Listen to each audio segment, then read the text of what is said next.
सोनू ने सब कुछ देख लिया। पापा पापा मुझे आपका मोबाइल दो ना, मुझे गेम खेलना है। 9 साल की छोटी सी गुड़िया ने अपने पापा रोहन से गेम खेलने के लिए मोबाइल की मांग की। रोहन ने कहा, नहीं बेटा अभी काम है, मुझे बाद में दूंगा।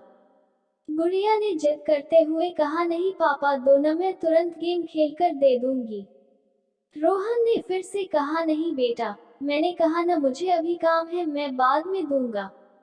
रोती हुई गुड़िया अपने माँ के पास गई और कहा, देखो ना माँ, पापा मुझे मोबाइल नहीं दे रहे हैं। वो कुछ काम भी नहीं कर रहे हैं और मुझे दे भी नहीं रहे हैं। गुड़िया की माँ नेहा चिल्लाते हुए बोली, अरे थोड़ी देर के लिए इसे मोबाइल क्यों नहीं दे देते? तब से सिर खा रही है। ये आजकल के बच्चे मोबाइल के कीड़े बनकर रह गए हैं। मोबाइल और कंप्यूटर के बारे में जितना हम माँ बाप को पता नहीं होता, उससे ज्यादा तो इन बच्चों को पता रहता है। वो हमारे पड़ोसी शर्मा जी हैं न, उनका बेटा सोनू की उम्र हमारी बेटी से 2 या 3 साल ही ज्यादा होगी। उसे जब देखो मोबाइल में ही घुसा रहता है। कितना एडवांस हो गया है उनका बच्चा। मोबाइल तो अलग बात है, वो लैपटॉप भी चला लेता है। कितना मैच्योर बिहेव करता है वो। लगता है हम किसी बड़े लड़के से बात कर रहे हों। बात विचार में अपने माता पिता की तरह ही स्टाइल मेंटेन करता है वो छोटा सा बच्चा। उसके माँ बाप भी तो कितने फ्रैंक रहते हैं, सबके साथ साथ बैठकर टीवी देखना, मूवी देखना सब करते हैं। कितने सारे गेम लाकर रख दिया है उसके पिता ने उसके लिए। पूरे घर में गेम की सीडी बिखरी पड़ी रहती है। ऊपर से सोनू इतना स्मार्ट है कि वह खुद से ही इंटरनेट से गेम डाउनलोड कर लेता है। उनके बेटे को कभी रोते नहीं देखा। दूसरी तरफ हमारी बेटी को देखो, बात बात पर रोती रहती है। हर समय मोबाइल की रट लगाए रहती है। एक आप हो कि उसे तो मोबाइल देते ही नहीं। रोहन ने कुछ सोचते हुए कहा, वो सब तो ठीक है, उसके गेम खेलने के लिए एक अलग से मोबाइल दे दूंगा, लेकिन इस तरह वो ज्यादा मोबाइल यूज करेगी तो उसके आंख पर बुरा असर हो सकता है। उद्धरण चिन्ह। नेहा कुछ नहीं बोली तो रोहन ने कहा, मैं अभी किसी काम से बाहर जा रहा हूँ, लगभग 10 मिनट में आ जाऊंगा, फिर हम लोग सब मिलकर कहीं घूमने चलते हैं। रूही ने कहा, ठीक है, तब तक मैं उसे तैयार भी कर दूंगी। रोहन भी हाँ में रजामंदी देकर घर से बाहर चला गया। लेकिन 8 बजे का गया सोहन 9 बजने तक भी वापस नहीं आया। इस बीच नेहा ने उसे फोन लगाने की कोशिश भी की, लेकिन उसका फोन हर समय व्यस्त ही बता रहा था। रूही को रोहन की चिंता होने लगी कि आखिर क्या बात है जो अभी तक रोहन आया नहीं। लगातार कोशिश के बाद आखिरकार एक बार रोहन का फोन लग ही गया। फोन लगते ही रूही बोल उठी, क्या हुआ? 10 मिनट का बोल गए, 1 घंटे से ऊपर हो गया, तुम्हारा तो कुछ पता ही नहीं। रोहन ने बताया, आज के घूमने का प्रोग्राम कैंसिल कर दो। आज हम घूमने नहीं जाएंगे, और अगर जाएंगे भी तो शाम को। रूही ने आश्चर्य और चिंता भरे स्वर में पूछा, लेकिन बात क्या है? कहाँ हो तुम? सोहन ने कहा, हॉस्पिटल में हूँ। रूही चीख पड़ी, क्या? हॉस्पिटल में क्या हुआ तुम्हें? रोहन ने कहा, मुझे कुछ भी नहीं हुआ, मैं ठीक हूँ और मैं तुम्हें अभी कुछ भी नहीं बता सकता, घर आकर सारी बात बताऊंगा। लगभग शाम तक रोहन वापस आया। आते ही रूही ने सवालों की झड़ी लगा दी, तुमने तो कहा था शाम को घूमने चलेंगे, ये टाइम भी निकल गया। अब गुड़िया को कैसे समझाऊं, सुबह से सज धज कर तैयार बैठी है कि कब पापा आएंगे और वह हम सबके साथ घूमने जाएगी। रोहन ने कहा, उसे किसी तरह समझा बुझाकर खिला पिलाकर सुला दो, मुझे तुमसे कुछ जरूरी बात करनी है। रूही ने ऐसा ही किया। रात को सोते समय रूही ने रोहन से पूछा, अब बताओ क्या हुआ, आज दिन भर किस काम से बाहर रहे?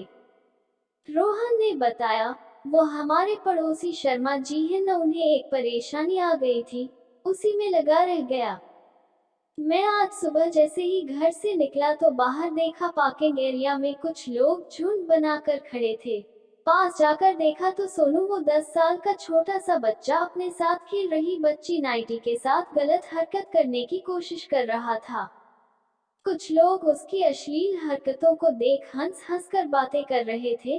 देखो आजकल के बच्चों को, कैसे हैं इनके माँ बाप जिनके बच्चे ऐसी गंदी हरकतें कर रहे हैं। बच्चों को देखते ही समझ में आ जाता है कैसी परवरिश दे रहे हैं इनके माँ बाप। वीर जमा देख शर्मा जी भी दौड़े आए तो अपने बेटे को उस अवस्था में देखकर बहुत लज्जित हुए। वहां खड़े सभी लोगों ने उनकी बहुत बेइज्जती की। शर्मा जी ने तो गुस्से में आकर अपने बेटे पर हाथ ही उठा दिया था, लेकिन मैंने उन्हें रोक दिया और सोनू को साथ में लेकर शर्मा जी का हाथ पकड़कर अपनी गाड़ी में बैठाकर एक पार्क में ले गया। वहां मैंने उनका गुस्सा शांत किया। मैंने उनसे पूछा, क्या सोनू किसी बुरी संगत में है जो इसे गंदी बातें सिखा रहा हो? शर्मा जी ने कहा, नहीं, ऐसी कोई बात नहीं है। फिर मैंने कहा, हो न हो इस बच्चे के मन में कैसे भी इस तरह की भावनाएं घर कर गई है, इसे फौरन किसी मनोचिकित्सक के पास लेकर जाना होगा जो इसकी काउंसलिंग कर पता लगा पाएगा कि इसके मन में ऐसी बातें कहां से आई। फिर मैं उन्हें एक मनोचिकित्सक के पास ले गया। काफी देर की काउंसलिंग के बाद उसने बताया, हम सभी बच्चे बिल्डिंग के नीचे पति पत्नी का खेल खेल रहे थे, जैसे मेरे मम्मी पापा खेलते हैं। मेरे पापा दूसरे शहर में काम करते हैं और हर शनिवार को आते हैं और रविवार की शाम को चले जाते हैं।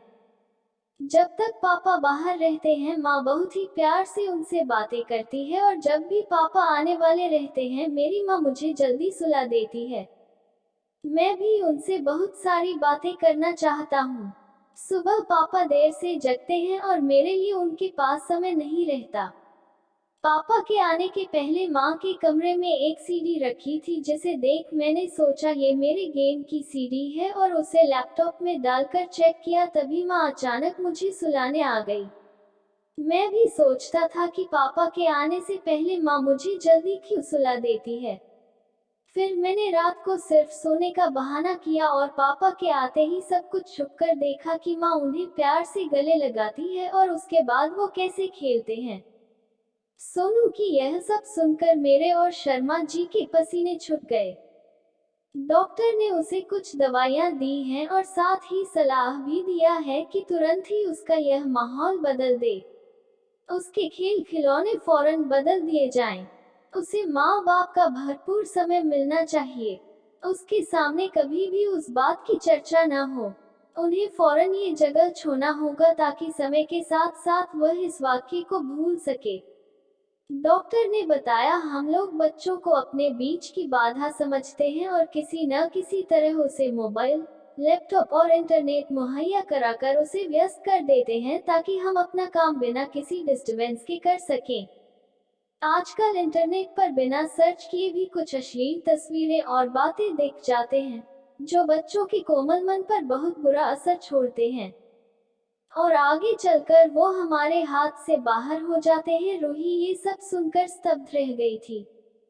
रोहन ने आगे कहा, जब शर्मा जी ने घर आकर सोनू के गेम की सीडी चेक की तो उसमें भद्दी वीडियो वाली सीडी भी मिली। इसके साथ ही उसके मोबाइल में भी कई गलत साइट्स की हिस्ट्री थी और जानती हो उसने तो बहुत ही अश्लील ड्राइंग भी बनाया हुआ था। ये सब सुनकर रूही कांप उठी। उसने झट से कहा, सुनो जी, हम अपनी बेटी को अलग से मोबाइल नहीं देंगे और कभी देंगे भी तो अपनी निगरानी में प्रयोग करने को कहेंगे। हम अपनी बेटी के साथ ढेर सारा समय बिताएंगे और हर सही गलत बात के लिए उसका उचित मार्गदर्शन भी करेंगे। रोहन ने भी सहमति में सिर हिला दिया। दोस्तों, अपने बच्चों के साथ प्यार भरा रिश्ता बनाकर उन्हें सही गलत की शिक्षा देनी चाहिए और सबसे महत्वपूर्ण बात कि उनके साथ ढेर सारा वक्त बिताना चाहिए, क्योंकि माता पिता होना एक बहुत बड़ी जिम्मेदारी होती है और परवरिश कोई खेल की बात नहीं होती है। क्या आप इस बात से सहमत हैं? आप लोगों को ये कहानी कैसी लगी नीचे कमेंट करके हमें जरूर बताएं। अगर आपको ये कहानी पसंद आई हो तो अपने दोस्तों के साथ जरूर शेयर करें और ऐसी ही प्यारी कहानियाँ सुनने के लिए हमारे YouTube चैनल से जुड़े। और चैनल को लाइक शेयर और सब्सक्राइब जरूर करें।